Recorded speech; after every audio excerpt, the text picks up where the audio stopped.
হ্যাঁ হ্যাঁ হ্যাঁ এই বান্ধবী আচ্ছা আচ্ছা পরে করছি হ্যাঁ হ্যাঁ বান্ধবী বল আরে দোস্ত একটা না সমস্যায় পড়ে গেছি আরে দোস্ত তোর কি সমস্যা বলতো তুই নতুন মোবাইল কিনেছি কিন্তু ওয়াইফাই কিভাবে কানেক্ট করবো সেটাই বুঝতে পারছি না কাজ কর তুই প্রথমে সেটিং এ যা আচ্ছা আচ্ছা দাঁড়া হ্যাঁ গেলাম এবার একটু উপরের দিকে যা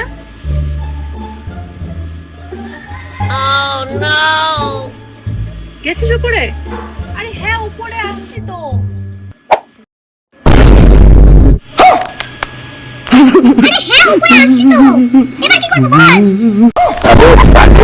मैं गाली नहीं दे सकता गाली नहीं देना